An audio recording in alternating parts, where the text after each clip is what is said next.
Hey guys, this is Joenimatic Games and welcome back to another Mortal Kombat 1 reaction video. And this time is Mortal Kombat 1 character changes and story explained by Ed Boon. This caught my attention because Ed Boon is actually gonna talk about the character changes and most importantly, the story. And as you can see this beautiful frame, Kenshi is fighting with Sub-Zero, man. So yeah, without further ado, let's begin.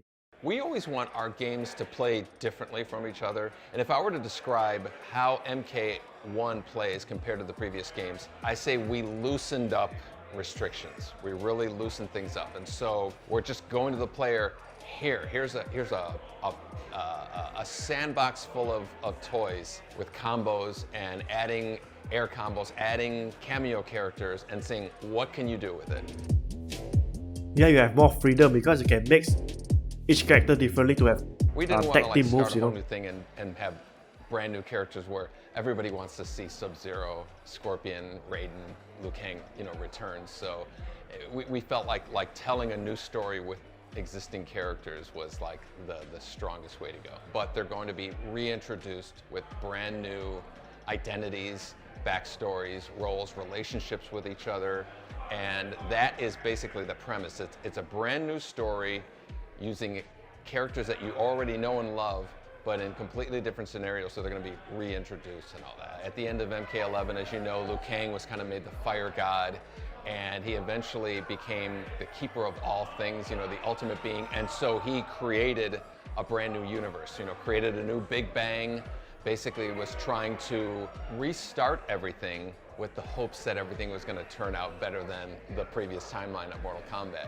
Liu Kang's biggest difference is he has a much wider range of projectiles, fire projectiles. Like a standard one, if you look, it's like a very tight, like yin-yang that's spinning, that's on fire. He has a ground one that's like a snake, right? He has this gigantic one that he follows up with a flying kick. And then he has an aerial one that shoots like 6 or 7 fireballs. If you catch somebody, you're gonna be juggling them with a number of hits. So his is a lot wilder. He's still very accessible, but it's his projectiles taken to an 11. Sub-Zero has some recognizable stuff, but then he also has a few tricks up his sleeves, right? Like he has his clone, but now there's a version of this clone where he can do 3 of them, really creating like a wall of ice that the opponent is going to have to kind of figure their way through. He has his classics like his slide, his projectile, and all that, but the big kind of crazy clone thing is the one that kind of stands out the most from my perspective. Kenshi, his big emphasis with this game is the spirit that he can control. Yep. It's imagined like it's this ghost that also has a sword, and the ghost can come flying from the ceiling out of Kenshi. The ghost can jump out and kind of like stand around and fight, and the player can control the ghost independently, right? And have him, go do the dirty work and all that. They control separately. I think Kenshi is one of the more sophisticated characters in the game. He's going to need some practice getting in there. But in addition to that ghost, he's going to have a cameo character. So in a sense, the player's going to be kind of thinking about 3 characters that they're responsible for. Kitana's changed the function of her fans is pretty dramatically different. Normally they behave as projectiles, they hit you, they do damage. Now they kind of like circle around you, lift you up, set you up for combos. They have a lot wilder paths that they take as opposed to kind of just straightforward or something. There's all these curves and they're more versatile, I think, than they were before. But like her fans have a very different property that she has.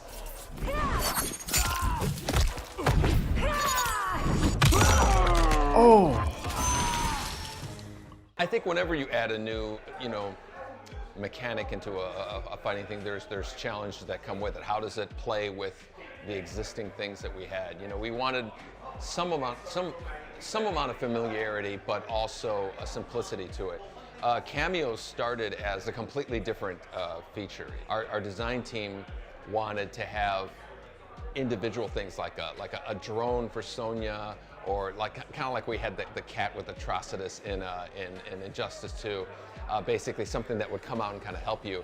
And I was pushing for everything needs to be used by everyone, right? We didn't want to just have the drone for Sonya, we wanted to have the drone for everybody, right?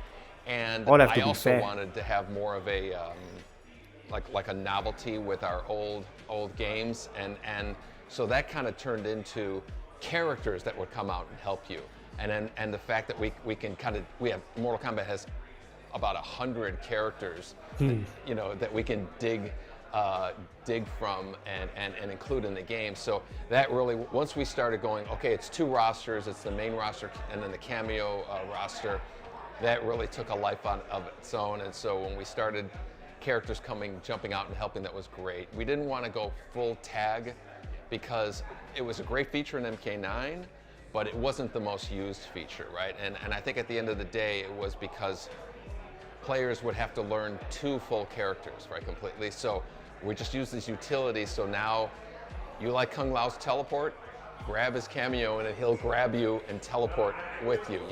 You like Jax's ground pound, you like Kano's ball, you like all those iconic moves, right? You can take along with you if you like playing Scorpion, if you like playing Sub-Zero, right? And so there's those mixing and matching, I think, there's something really special going on with that.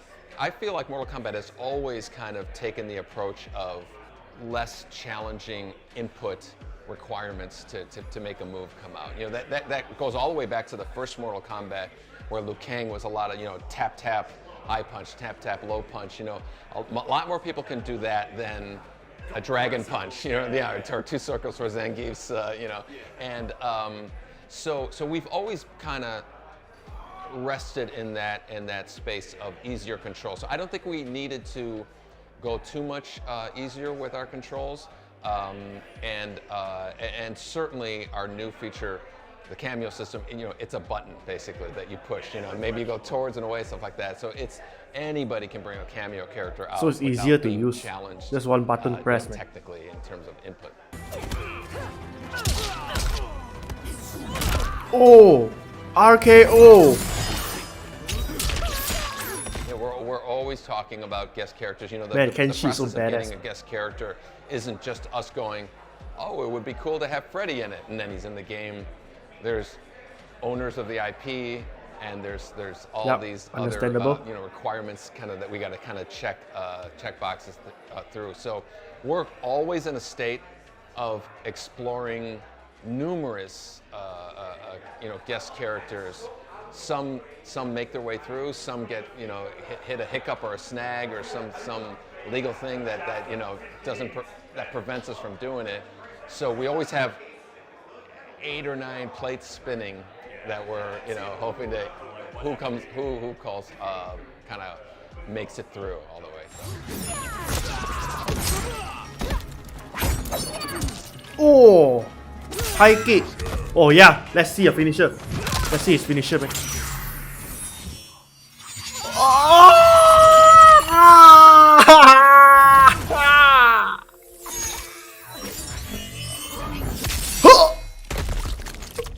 Fatality. Kenshi.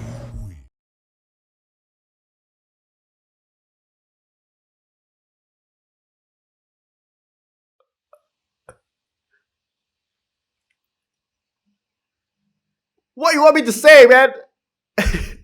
It's cold and disgusting. Oh my god.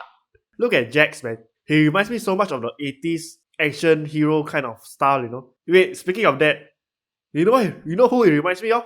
Apollo Creed. He kind of looks like him, right? I want to say so much just now, but I can't say because Ed Boon was stalking me and trying to listen, man. So let's go back to the beginning of the video and break it down. We felt like telling a new story with existing characters was like the strongest way to go. But they're going to be reintroduced with brand new identities, backstories, roles, relationships with each other. And that is basically the premise. It's a brand new story using characters that you already know and love, but in completely different scenarios, so they're going to be reintroduced and all that. Basically, the only thing that's about the same from the previous game is their character appearance, some of the attributes like Kenshi is blind, and their names, Other than that, almost everything is going to be different. I like how they justify these changes by using Liu Kang as the in-universe guy who make the stories change, Basically, breaking the fourth wall, so to speak. Liu Kang is the Ed Boon of the Mortal Kombat Universe. Man, look at this shot, man. And that kick just now that Liu Kang did, until Sub-Zero was flying in mid-air, you know, and he burst out the freaking dragon emblem behind him. Man.